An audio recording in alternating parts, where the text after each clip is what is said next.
तो हमने last lecture में किया था कि हमने एचआरए किया था और एचआरए की लिमिट्स भी पढ़ी थी। वो लिमिट्स आपके स्क्रीन पर भी दिख रही हैं आपको। Actual HRA received, rent paid minus 10% of salary one, 40% of salary one in case of non-metro cities, and for 50% of salary one in case of metro cities, that is Mumbai, Chennai, Delhi and Kolkata।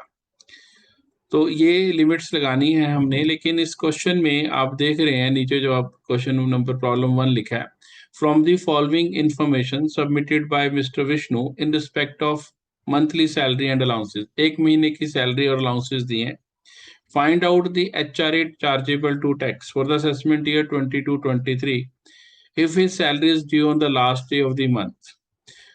तो name of the employ लिखा है Vishnu, period of employment भी दिया है, place of posting भी दी है। तो आप देख पा रहे हैं पहले आगरा था, फिर मुंबई चला गया, फिर गोवा चला गया। पहले ए लिमिटेड में काम कर रहा था, सैलरी कुछ और थी, फिर बी लिमिटेड में काम करने लग गया, सैलरी बढ़ गई, फिर फरवरी से फिर सैलरी दोबारा से बढ़ गई, फरवरी 1 2022 से। तो ये आपकी जो सैलरीज बढ़ती चली जा रही हैं उसका भी ध्यान रखना है आपने, सारा कुछ देखना है। तो इसके हिसाब से हम इसके कई कॉलम्स बनाएंगे, कॉलमनर बनाना पड़ेगा, सैलरी वन अलग अलग हो जाएगी। पहले सैलरी वन निकालेंगे हम कॉलमनर करके। तो जब हमारी सैलरी वन होएगी उसके बाद फिर एचआरए की ये लिमिट्स डालेंगे, और जब वो लिमिट्स डाल देंगे फिर आपको ये क्वेश्चन करना है।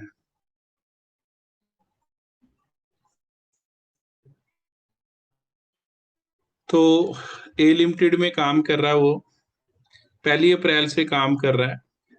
1 अप्रैल से लेकर 31 अगस्त तक कोई चेंज नहीं है। अप्रैल, मई, जून, जुलाई, अगस्त, अगस्त तक कोई चेंज नहीं है। तो 5 मंथ्स, ये 5 मंथ्स हैं, 5 months. First of all monthly निकालेंगे, मैं डेट वाइज लिख लेता हूं पहले। 1 अप्रैल 21 से लेकर 31 अगस्त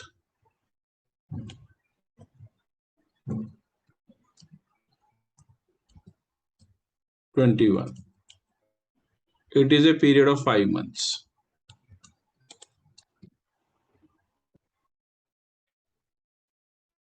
अब सितंबर का महीना वो कहीं जॉब नहीं कर रहा, एचआरए में नहीं मिल रहा। जब एचआरए मिल नहीं रहा तो that is not to be taken into account, क्योंकि सितंबर में उसे एचआरए नहीं मिला, सितंबर में उसने जॉब नहीं करी। हाँ, रेंट जरूर पे कर रहा है, रेंट पे करता रहे, फिर कोई डिडक्शन नहीं, वो आगे देखते हैं 80 जी में होता है, लेकिन इस महीने का रेंट नहीं आएगा। इसके बाद हमारे पास आ जाता है अक्टूबर से उसने ज्वाइन कर लिया, फिर एचआरए मिलने लग गया। अक्टूबर, नवंबर, दिसंबर, 3 महीने, अक्टूबर से लेकर 1 अक्टूबर टू 31 दिसंबर, ये उसके हमारे आ जाएंगे। फर्स्ट ये हमने बना लिए इसके, ये आपने देखना है उसका। ये हमारे 3 मंथ्स आ गए, फिर अगेन 3 मंथ्स। उसके बाद फिर हमारे पास आ गया जनवरी। जनवरी में ही वॉज पोस्टेड टू गोवा, तो जनवरी का मंथ आ गया, ये 1 मंथ, ये लिख लिया। फिर फरवरी आ गई, आप देख रहे हैं स्क्रीन पे, फरवरी में उसका जो रेंट है वो बॉम्बे रह रहा है, फरवरी में वहां रहा। फिर मार्च से फिर चेंज हो गया, तो फरवरी का फिर अलग हो गया, फिर मार्च आ जाएगा, मार्च का अलग आएगा। ये ऐसे अलग अलग निकालने पड़ेंगे। ये 1 मंथ, इधर भी 1 मंथ,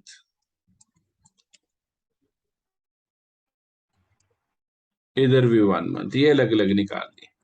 तो टोटल ये 12 महीने नहीं बन रहे, 11 बनेंगे, क्योंकि सितंबर में उसे एचआरए नहीं मिला, ए लिमिटेड को छोड़कर उसने बी लिमिटेड को ज्वाइन किया। अगस्त तक ए लिमिटेड में काम कर रहा था, बी लिमिटेड में वो अक्टूबर से ज्वाइन किया। तो सितंबर, इसका मतलब he was not doing any job, तो उसे कोई सैलरी नहीं मिली, एचआरए भी नहीं मिला। तो जब एचआरए मिला ही नहीं तो टैक्सेबल किसे करूंगा? टैक्सेबल होने के लिए उसे मिला भी होना चाहिए, तो वो है नहीं।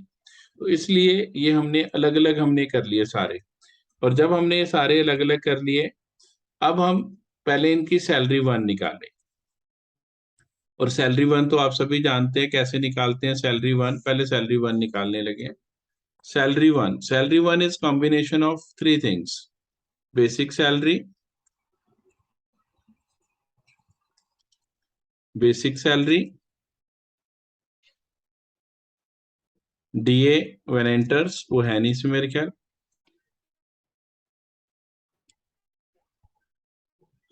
And commission on sales. ये तीन चीजें हमें हर वक्त चाहिए। बेसिक सैलरी चाहिए, डीए चाहिए, और कमीशन ऑन सेल चाहिए। तो वो है नहीं, तो कमीशन ऑन सेल्स भी नहीं है।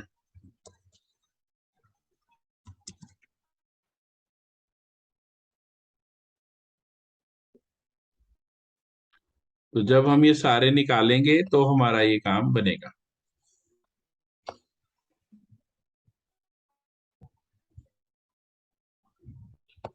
आगे चल रहे हैं। पहले हम सैलरी लिख लेते हैं सारे मंथ्स की, मंथली बेसिस पे करना है। ये थोड़ा सा बड़ा क्वेश्चन है, takes time to do it.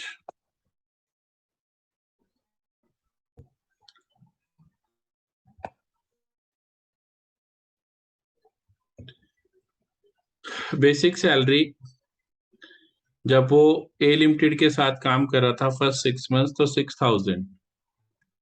उसके बाद उसके बाद उसने बढ़ा दी सैलरी। अक्टूबर में बी लिमिटेड के साथ ज्वाइन कर लिया, 11,000 होगी सैलरी। जनवरी में गोवा चला गया, लेकिन सैलरी 11,000 ही रही। It was increase from February, 18,000 हो गई है।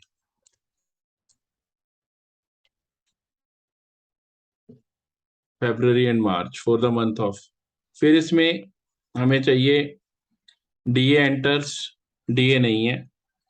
फिर हमें चाहिए इसमें कमीशन ऑन सेल्स, वो भी नहीं है। तो वो सारे हम नील लिख देंगे, जीरो लिख देंगे। तो इसका मतलब ये हमारी सैलरी वन आ गई। सैलरी वन, सैलरी वन इसकी 6,000, इसकी 11,000, इसकी भी 11,000, इसकी 18,000, और इसकी भी 18,000। अब हम अप्लाई करेंगे लिमिट्स को। आपको पता ही है एचआरए मिला है, एचआरए की लिमिट्स लगेंगी। और आपको पता है तीन लिमिट्स हैं एचआरए की: actual HRA received, rent paid minus 10% of salary one, और 40% ऑफ सैलरी वन या 50% ऑफ सैलरी वन। तो वो अकॉर्डिंगली हम लगा लेंगे। यहाँ पर एचआरए लगाएंगे हम। ये आ गई, लिमिट्स आ गई। एचआरए, एक्चुअल एचआरए रिसीव्ड, तो ईयर मंथली वाइज लगाएंगे, हर महीने की निकालेंगे, फिर उसको महीने को मल्टीप्लाई कर देंगे जितने नंबर ऑफ मंथ्स हैं। ऊपर हमने नंबर ऑफ मंथ्स भी निकाले हैं, कितने मंथ्स हैं। तो आप देख रहे हैं, पहली एक्चुअल एचआरए रिसीव्ड, दूसरी है rent paid minus 10% of salary one.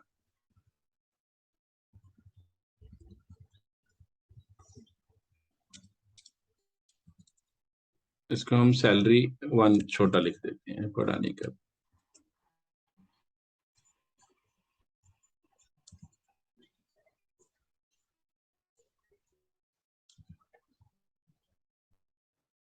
और 40% ऑफ सैलरी या 50% ऑफ सैलरी वन, 40 और 50 अकॉर्डिंग टू सिचुएशन। जहाँ 40 लगानी है वहाँ 40 लगा लेना, जहाँ 50 लगानी होगी वहाँ 50 लगा लेना। इन तीनों में से जो लीस्ट होएगा that is exempted from tax, वो कर लेते हैं हम, फिर टैक्सेबल निकाल लेंगे। तो actual H R A received पहले 3,000 रुपीज था, जो हमें नजर आ रहा है स्क्रीन पे। This is 3,000। एक एक करके लगाते हैं। इसमें रेंट पेड कितना था eight Agra? 2,600 per month. 2,600 minus 10% of salary one. 10% of salary one means 6,000 का 600, और 40% ऑफ सैलरी वन 2,400। ये आ गया 2,000। अगर हम इसे छोटा कर देते हैं तो it will be 2,000। 2600 minus 2000, it will be 2600, 2000. तो least is exempted from tax. Least क्या आया? 2000। तो टैक्सेबल आ जाएगा हमारे पास, we will be having taxable amount, taxable actual minus least, actual minus least. और आप स्क्रीन पे देख रहे हैं 3000 एक्चुअल रिसीव्ड है, लीस्ट इज 2000, तो taxable per month will be 1000 rupees. ये हमारा पहली लिमिट लग गई। फिर दूसरी लिमिट लगाई हमने दूसरे केस में, जब वो शिफ्ट कर गया, सैलरी 1 हो गई, एक्चुअल एचआरए रिसीव्ड इसका है 5600। इसकी दूसरी लिमिट लगेगी रेंट पेड। रेंट पेड अभी कहाँ है? सितंबर अक्टूबर आ गया, 1 अक्टूबर से बॉम्बे चला गया, तो 7000 रुपीज रेंट पे कर रहा है। तो 7000 minus 10% of salary 1. Salary 1 is 1100. It will be 5900. ये हमारे पास लिमिट आ गई। 7000 में से 5900 चला गया, तो 1100 चला गया, 5900, और बॉम्बे रह रहा है तो 50% ऑफ सैलरी 1, 11000 का 50 तो 5500 पर मंथ। तो इन तीनों में से अगर मैं लीस्ट कंपेयर करता हूं तो 5600, 5900 और 5500 में से लीस्ट जो है वो 5500 है। 5600 में से 5500 चला गया तो taxable amount will be 100 per month. ये पर मंथ आया, multiplied by number of months कर देंगे, तो we will lead to the taxable amount, total taxable amount. तीसरा हमारे पास फिर आ गया, फिर इसलिए ये चेंज करना पड़ा क्योंकि जनवरी में उसने, बॉम्बे ही रह रहा है जनवरी में, गोवा तो मार्च में गया, लेकिन उसकी जनवरी में सैलरी सेम है, तो ये सेम ही रहेगा, जनवरी का और इसका सेम रहेगा दिसंबर तक का। दिसंबर और जनवरी विल रिमेन दी सेम, इसमें कोई चेंज नहीं है, ये सेम आ गया।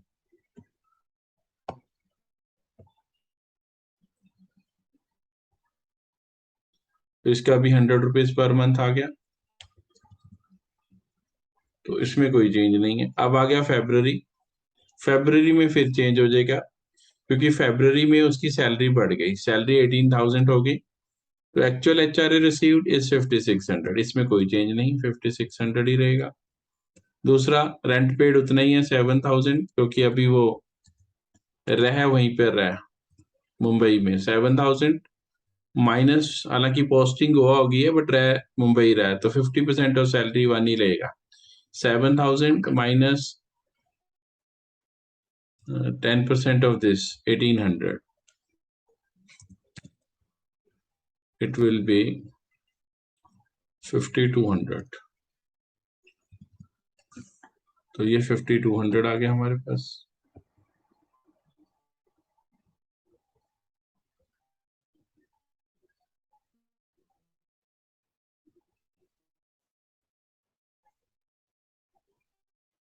इसके बाद जो लास्ट में हमारे पास नीचे आएगा वो हमारा लास्ट में 50% of salary 1, that will be 9000, तो ये 400 रुपीज टैक्सेबल हो जाएगा,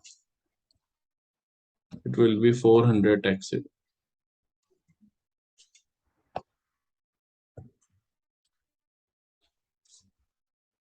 ये 9000।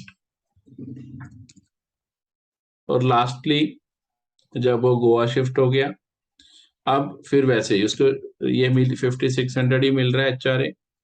Rent paid minus 10% of salary 1, तो रेंट पेड उसका बदल गया, रेंट पेड हो गया 1560 माइनस 10% ऑफ सैलरी 1 1800, इसका मतलब ये नेगेटिव हो गया, it is zero, it is to be consider as zero. जब नेगेटिव हो जाए तो ये जीरो हो जाता है, फिर हम इसको नेगेटिव में नहीं लिखते, negative is to be considered as zero. तो जब भी आपका ये जीरो आ गया तो यही लीस्ट है, आपको सोचने की जरूरत नहीं है। 18000 का 40% वैसे कर देता हूँ 7200, लेकिन ये जीरो वाला ही चलेगा, तो जीरो आ गया तो 5600 इज फुली टैक्सेबल। तो ये हमारे ये तो आगे, अब इसको मल्टीप्लाई कर देना नंबर ऑफ मंथ्स के साथ टोटल टैक्सेबल निकालने के लिए। जितने आपके ये टैक्सेबल निकाला इनटू मंथ्स जो ऊपर निकाले थे,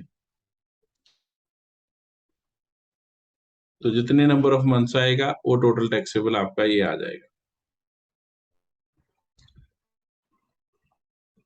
तो इट विल बी 1000 इंटू 5, ये 5000, ये 100 इंटू 3, 300, ये 100 इंटू 1, 100, ये 400 इंटू 1, 400, और ये 5600। अब इन सारों को टोटल कर लेना है, जो टैक्सेबल एचआरए आएगा हमारे पास वो देख लेना,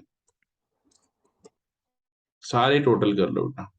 5000 प्लस 300 प्लस दिस अमाउंट, सारे टोटल करके हम इसको करेंगे, और जो अमाउंट हमारे पास आएगा that is to be taken as 11,400। This is taxable HRA. Taxable HRA is 11,400. This is the total amount which is to be taken into account. ये ऐसे करना है। तो बेटा हमने ये 7 पॉइंट तो पहले ही कर लिए थे शुरू में। Right now we were doing 8 point, that was allowances कर रहे थे, दो तरह के अलाउंसेस, 8A और 8B किया। 8A में था बेटा पार्टली टैक्सेबल अलाउंसेस और 8B में था फुली टैक्सेबल अलाउंसेस। अब जो हमारा नेक्स्ट टॉपिक आएगा दैट इज परक्विजिट।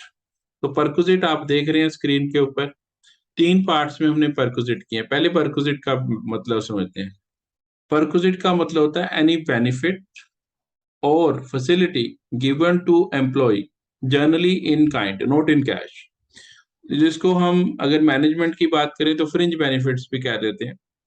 फैसिलिटीज है, मैं टैक्सेशन एंगल से सोच कहता हूं तो फैसिलिटीज कहता हूं। अगर एम्प्लॉय को फैसिलिटी है तो देखना है टैक्सेबल है कि नहीं है। अगर टैक्सेबल है तो कितनी टैक्सेबल है, कैसे निकालेंगे, उसके लिए इनकम टैक्स एक्ट ने वैल्यूएशन रूल्स दिए हैं। तो जो आज हम सीखने लगे हैं वो हमारा टॉपिक है, 3 पार्ट्स में परक्विजिट करने हैं हमने। Perquisite exempt from tax in all cases, दूसरा part perquisite taxable to all employees, तीसरा part perquisite taxable to specified employees. वो स्पेसिफाइड भी देखेंगे जब आएगा। राइट नाउ अब हम सीखेंगे, ये हमने 8A और 8B कर लिया, दोनों पार्ट ये अलाउंसेस का था। अब नाउ हमारा जो आ गया that is perquisite. Perquisite means some facility और benefit given to an employee, may be in cash और इन काइंड। तो जनरली इन काइंड होता है, या casual emoluments attach to an office. तो ये डेफिनेशन है सेक्शन 17 सबसेक्शन 2 की, about what is perquisite and what is specified employees. तो ये आपको मैंने सेंड कर दिया है, उसमें से देख लेंगे। इसके बाद जो नेक्स्ट है हमारे पास that is perquisite exempt from tax in all cases. तो ये परक्विजिट एग्जम्प्ट फ्रॉम टैक्स है, हमने इसको पढ़ना है। तो ये हम पढ़ेंगे और इसमें कुछ लिखना नहीं होता, जब ये परक्विजिट आ जाता है हम सामने लिख देते हैं एग्जम्प्टेड फ्रॉम टैक्स, इतना ही करना और कुछ नहीं करना। पहला है मेडिकल फैसिलिटी। कंपनी ने आपको मेडिकल फैसिलिटी दी है या गवर्नमेंट ने, when provided to employee or any other family member of the employee in own hospital or in recognized hospital, or when there is reimbursement of expenditure incurred in government or approved hospital, it is fully exempted from tax. अगर company आपको दे रही है, तो जब company आपको ये देती है फैसिलिटी, तो जब भी आपको ये देगी कंपनी फैसिलिटी तो that is fully exempted from tax. अपने हॉस्पिटल में कैसे अपना हॉस्पिटल हो सकता है, आप जानते हैं कि जैसे फोर्टीज है, फोर्टीज में एम्प्लॉय लगा है, तो जब फोर्टीज का एम्प्लॉय है और अपना एम्प्लॉय को अपने ही हॉस्पिटल में ट्रीटमेंट करा रही है, वो कहते हैं आपसे पैसे नहीं लेंगे, it is fully exempted from tax. दूसरा ये हो सकता है कि आपने गवर्नमेंट हॉस्पिटल से ट्रीटमेंट कराई है, उसका बिल मिल गया, आपने पहले खर्च कर दिए हैं, बाद में रीइंबर्स गवर्नमेंट ने कर दिए हैं, तो that is also fully exempted from tax. लेकिन अगर आप प्राइवेट हॉस्पिटल से ट्रीटमेंट कराएंगे then it is fully taxable, ये ध्यान रखना है। एग्जाम्प्ट है अगर ओन हॉस्पिटल है, रिकॉग्नाइज्ड हॉस्पिटल है या अप्रूव्ड हॉस्पिटल है, प्राइवेट नर्सिंग होम से कराया या अनऑथराइज्ड से कराया, then it is fully taxable to all employees. Medical insurance premium paid by the employer on the health of employees or any other family member और when there is reimbursement of health insurance premium, it is fully exempted from tax. Employer क्या कर सकता है? Employer चाहे तो अपने employees को health facilities दे सकता है, हेल्थ इंश्योरेंस प्लान लेके दे सकता है, HDFC एग्रो या ICICI का हेल्थ प्लान, कोई भी हेल्थ प्लान किसी भी कंपनी से वो लेकर दे, तो that is fully exempted from tax, अपने पैसे से, मेरे पैसे से नहीं, मैं लूंगा तो ऑब्वियसली एग्जम्प्ट है, फिर तो मेरी फैसिलिटी है, कंपनी मुझे लेकर दे रही है हेल्थ प्लान। फिर फॉरेन मेडिकल फैसिलिटी, अगर फॉरेन मेडिकल फैसिलिटी है, बाहर से कराई है ट्रीटमेंट, तो एक्ट कहता है जितना अमाउंट RBI अलाउ करेगा, सपोज करो 50,000 रुपीज खर्च हुआ, 50,000 का 50,000 रीइंबर्स कर दिया, BCCI कर देता है अपने प्लेयर्स को। ऐसे ही ये हमारी बीजेपी है या कांग्रेस पार्टी है, इसका कोई मेंबर है, उसकी बाहर से ट्रीटमेंट करवाई है, पेमेंट कर दी है बीजेपी ने या कांग्रेस ने, तो वो जितना पैसा RBI अलाउ करेगा, तो 50,000 रुपीज पेमेंट करी है बाहर फॉरेन कंट्री में, और एम्प्लॉय को 40,000 रुपीज RBI कहता है इज अलाउड परमिटेड, तो 50 में से 40 अलाउड है, 10,000 जो बच गया that is going to be taxable. Free refreshments दिए during office hours, it is fully exempted from tax. Free recreational facilities और रिफ्रेशमेंट मैनेजमेंट कोर्सेज हैं, कई कंपनियां अपने एम्प्लॉयज को MBA कराने के लिए पैसे देती हैं, तो अलाउड है, उसमें कोई दिक्कत नहीं है। तो ये सारी हमारी कंपनीज अलाउ करती रहती हैं। Telephone install at the residence of employee, company के घर पे टेलीफोन लगा दिया, जितना मर्जी बिल आए, फुली एग्जम्प्टेड फ्रॉम टैक्स मेरी तरफ से। लेकिन हाँ, कंपनी लिमिट डाल सकती है कि आपको 10,000 रुपए तक अलाउड है, अगर 10,000 से भी ज्यादा आएगा फिर हम आपको देना है, 10,000 तक हम पे करेंगे, कंपनी लिमिट डाल सकती है। But from our side 2 crore आए, 4 करोड़ आए, 10 करोड़ आए, अगर कंपनी ने पे कर दिया, फुल एग्जम्प्टेड फ्रॉम टैक्स। इसमें टेलीफोन में आजकल मोबाइल फोन भी इंक्लूडेड है। Free transport to the employees for pick and drop facility, company ने अपनी वैन लगा रखी है, बस लगा रखी है, एम्प्लॉयज को घर से लेते हैं, घर पर ही ड्रॉप कर देते हैं, तो that is fully exempted from tax. Company पैसे चार्ज करती है, हमें कोई लेना देना नहीं, हमें फ्री मिली है, एग्जम्प्ट है। तो ये आपने देखना है कितना टाइम। फिर free ration to the employees of armed forces, जितने हमारे एम्प्लॉयज आर्म फोर्सेस के हैं, कोई कर्नल है, कोई ब्रिगेडियर है, उनको खाना मिल रहा है फ्री, जो मेस में खा रहे हैं वो भी फ्री खा रहे हैं या कंसेशनल रेट पे खा रहे हैं, that is fully exempted from tax. Goods sold to employees at concessional rates, अपने एम्प्लॉयज को अपनी गुड्स, LG है, LG अपनी LED अपने एम्प्लॉयज को 100 रुपए में दे दे, कंसेशनल रेट्स है। रेमेंड्स है, अपना कपड़ा अपने एम्प्लॉयज को फ्री दे दे, कम रेट पे दे दे, फुली एग्जम्प्टेड फ्रॉम टैक्स। जो बेनिफिट हुआ एम्प्लॉय को, दैट इज अपनी गुड्स अपने एम्प्लॉय को दी हैं, तो they are fully exempted from tax. House provided to ministers, leader of opposition, जजेस of supreme court and high Court is fully exempted from tax, again exempted. तो जितने मिनिस्टर्स हैं, कैबिनेट मिनिस्टर है या प्राइम मिनिस्टर है या home minister है, सबको घर मिला हुआ है। लीडर ऑफ ऑपोजिशन है पार्लियामेंट में, उसको भी घर मिला हुआ, जजेस of supreme court and high court हैं, इनको भी घर मिले हैं, fully exempted from tax. Computers, laptops given to an employee for official and personal purposes, company ने आपको कंप्यूटर दिया है, लैपटॉप दिया है, आप उसे ऑफिशियल यूज कर रहे हैं, पर्सनल यूज कर रहे हैं, it is fully exempted from. Transfer नहीं किया, कंपनी छोड़ोगे, जमा कराना है, यूज के लिए दिया, वर्ड में फर्क है, ट्रांसफर लिखा होता है अदरवाइज, यूज के लिए दिया। Transfer of movable asset which are more than 10 years of life, ये ट्रांसफर है। अपना ही कोई 10 साल पुराना लैपटॉप दे दिया एम्प्लॉय को, भी तू ही रख ले, छोड़ रहने दे, कोई टीवी दे दिया, कोई गाड़ी दे दी, 10 साल पुरानी है, इट इज एग्जम्प्टेड। अगर 10 साल से कम है, फिर वैल्यू निकालेंगे, वो टैक्सेबल परक्विजिट में आता है। Perquisites allowed by government to its employees posted abroad, तो जितने हमारे बाहर हैं डिप्लोमेट्स, ऑस्ट्रेलिया सिडनी में हमारा इंडियन डिप्लोमेट है, इंडियन एम्बेसडर है, उसको घर मिला है, गाड़ी मिली है, सर्वेंट मिले हैं, fully exempted from tax. Interest free loan और loan at concessional rate of interest provided by employer if the amount of loan does not exceed 20,000, company ने आपको लोन दिया है 19,000 रुपए का, कोई रेट ऑफ इंटरेस्ट चार्ज नहीं कर रही, फुली एग्जम्प्टेड फ्रॉम टैक्स, कोई प्रॉब्लम नहीं। लेकिन अगर 20,000 से ज्यादा का लोन है, फिर नहीं चार्ज कर रही, फिर टैक्सेबल है, वो आगे चल के सीखेंगे। Tax on perquisite in kind paid by employer.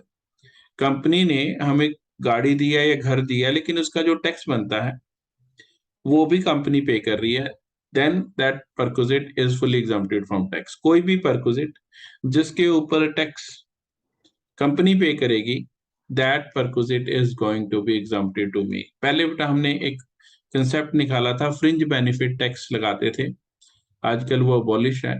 उस केस में कंपनीज जब भी कोई फैसिलिटीज एम्प्लॉयज को देती थी तो टैक्स कंपनी ने देना होता था, तो एम्प्लॉय को वो फिर सारे परक्विजिट एग्जाम्प्ट हो जाते थे ना। राइट नाउ वो फ्रिंज बेनिफिट टैक्स तो हटा दिया, लेकिन प्रोविजन हमने फिर भी बना लिया कि tax on perquisite in kind paid by the employer. Any unauthorised use और बेनिफिट, कोई भी बेनिफिट कंपनी उठा रहे हैं हम अनऑथराइज्ड, तो फोन लगा है किसी के पास लेकिन मैं ऑथोराइज नहीं हूं उसको यूज करने का, लेकिन मैंने उसको यूज कर लिया, तो that is unauthorise use and that is going to be fully exempted. बताऊंगा ही नहीं मैं यूज किया। Free meals provided during working hours at remote area और एन ऑफशोर एरिया। अगर ऑफशोर एरिया पे या रिमोट एरिया पे आपको मील मिला है तो that is fully exempted from tax. और आजकल कंपनियां क्या करती हैं, non transferable eating joint voucher देते हैं। तो नॉन ट्रांसफरेबल ईटिंग जॉइंट का वोचर मिला है मुझे, या तो मील के नाम से होता है, मील टिकट रेस्ट के नाम से होता है, रेस्टोरेंट के नाम से होता है, ऐसे सोडेस्को पासिस होते हैं, ये पासिस इश्यू करते हैं, वो बुकलेट होती है एम्प्लॉय के पास। तो 50 रुपीज पर मील तक एग्जाम्प्ट है। अगर सपोज करो 70 रुपीज का मील दिया है, कूपन है, तो 50 रुपीज तक एग्जाम्प्ट है। जो रिमेनिंग 20 रुपीज है that is going to be taxable. और अगर मैंने 300 दिन खाया है कंपनी की मेस में, तो भी जो टैक्सेबल अमाउंट आएगा 6000। ये बेटा ऐसे निकालना है। मील या eating joint voucher 50 rupees per मील तक एग्जाम्प्ट है। In excess of 50 rupees per meal it is going to be taxable. ये ध्यान रखना है बेटा, इतनी सारी चीजें ये एग्जाम्प्ट है। जब ये वाले परक्विजिट आ जाते हैं तो आपने कुछ नहीं लिखना, दैट इज आपने लिखना है this is exempted from tax. फिर हम 9B पर आ जाएंगे। 9B आ जाता है perquisite taxable to all employees. ये आज नहीं करेंगे, ये this will be doing in the next lecture.